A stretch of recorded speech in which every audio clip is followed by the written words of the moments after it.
emulation and piracy. What is the difference?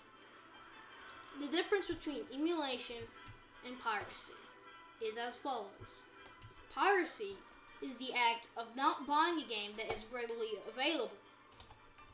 Emulation is simply downloading a software that acts as the console, downloading a file of ROM or an ISO, which tricks the files into playing. That's what it does. Most emulators of consoles that you really can't find any games for anymore, or if you can, it's just too hard to. So like Dolphin, GameCube, and Wii, way too hard to find any of those. Especially stuff like Pikmin, especially the more popular stuff like Melee, Smash, Mario. Piracy is just you downloading Black Ops 4, or, well, there's no point to, because no campaign. Piracy is like you downloading Black Ops 3 without buying it. That's piracy. Buying it, though, negates that because you've already bought the game. Let's say you bought the game. There's CMU, the Wii U emulator. If you buy Zelda for the Wii U, for that specific emulator, and to prevent piracy, you have to burn the files onto your PC. Same thing with with the PlayStation emulator, PCSX2. Why does this matter? It's to prevent piracy. You could say piracy and emulation go hand in hand. Why? Because, again, most emulators are consoles you can't find anymore, which means you didn't buy the game, most likely. I don't own Pikmin. I still have it on my computer, though.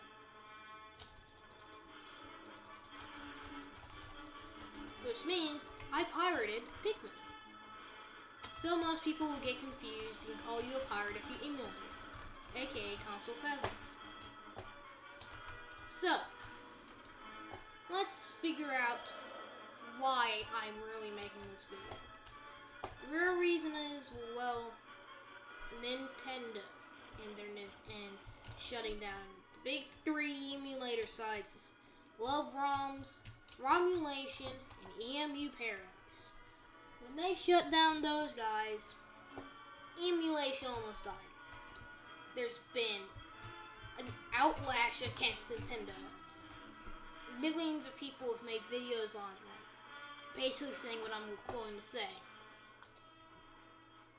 I just need to make a video. This is just really convenient for me, so I took it. So, let's get back to what I was saying. Nintendo has one reason, and one reason only, for taking down all these ROM sites. Why?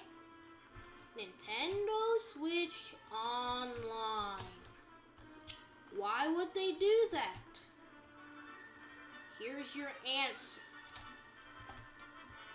The Nintendo Switch Online will give you NES games for the entire month. You have 1 month to beat them. 1 month. Then they take it away. It's coming this month, as of me recording this, and the last half. We don't know anything about it other than that. You're gonna have to pay for online, and you get NES games. Not Super Nintendo games, not N64 games, not even GameCube games.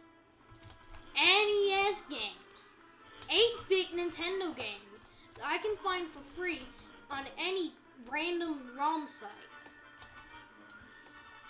NES. We don't know anything about it other than that. NES games and online. Which most people are like, why would I ever buy this? What's the point? A lot of Nintendo fanboys are like, well, it's still at $60. Here's my point, though. A lot of those games are insanely hard to find. EMU Paradise have Virtual Boy ROMs. Virtual Boy. And finding basically anything related to a Virtual Boy, you're going to be waiting for a long, long time to try and find it. You're not just going to find it whenever you feel like it. You're going to have to do some digging. They had Neo Geo, everything. Nintendo sued them. Well, they didn't quite. They got EMU Paradise was told to shut down immediately, or else Nintendo would seek legal action. Because it's too random, because EMU Paradise team is very small, they probably don't have the money to go into court against you, Nintendo. That's just... Why? Why would they do that? Because they don't want any competition for the Nintendo Switch Online. If there's a site where you can download any game on the NES other than just the ones that Nintendo give you, what's the point? Other than online, which the Switch is already basically a couch co-op machine, and the majority of indie games don't require, and the Nintendo Switch is basically the revival of couch co-op. It's basically the first, and it's also the first Nintendo console to have this many indies. A lot of people who are just now getting into the indie scene. Why? Because Nintendo got this much third-party support after something called the Wii U. We all know how that went down. So Nintendo learned a lot from that. The emulation rose a lot during the Wii U generation. Nintendo was too busy trying to keep the Wii U alive to squash any of it. But now that the Switch is basically just making enough money off of indies alone, they can focus on that emulation that's been growing over the last 6 or 7 years. Now that they have the time and money to do that, they are. Which, I own a Nintendo Switch, so it's not like I hate Nintendo or something, but that's scummy. That is just downright scummy. There is no reason for you to have done that. A lot of those games would only be played. A lot of those games are going to be forgotten because you can't find them. Get back to the battle. I can't find any, and I mean any, GameCube ISOs anywhere. Anywhere. I could only find them at EMU Paradise. It's the only place you could get them, as far as I know. Correct me if I'm wrong in the comments. Maybe some other site. I don't know. But Nintendo shut them down. So now they had to remove every ROM just to make sure no other developer would come after them. Not just Nintendo ROMs. I mean everything. They had Neo Geo, Sega Genesis, PS2, Xbox, all kinds of stuff. All lost. That place was basically the library that Alexander the Great burned. That's basically what EMU Paradise was for ROMs. And it's all gone. We can't get those anymore. We can still find them somewhere. But I'm pretty sure nobody wants to go to some sketchy site. Because viruses. So thanks, Nintendo. I'll still play my Switch. I'll still buy your games or whatever. But that just can't be forgiven. I'm sorry. So, what can Nintendo do to redeem themselves? Repay everyone that every person that owns every site that they took down, they need to repay the owners. And allow them to do it. to give the ROMs. Using ROMs online, putting them on a site isn't actually even illegal.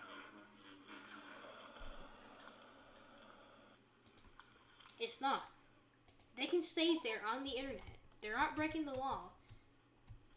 At least in the U.S. Get back to the battle. I don't know about Japan, but they're not breaking the law in America. So there's no point for Nintendo to shut down a massive site like that and basically ruin the emulation scene.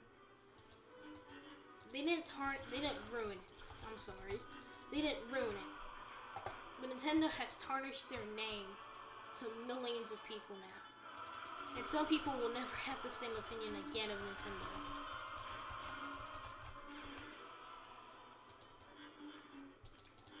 The Switch will still sell. There's still going to be plenty of third-party support. I'm not saying the Switch is going to fail all now because of this. No, it's not.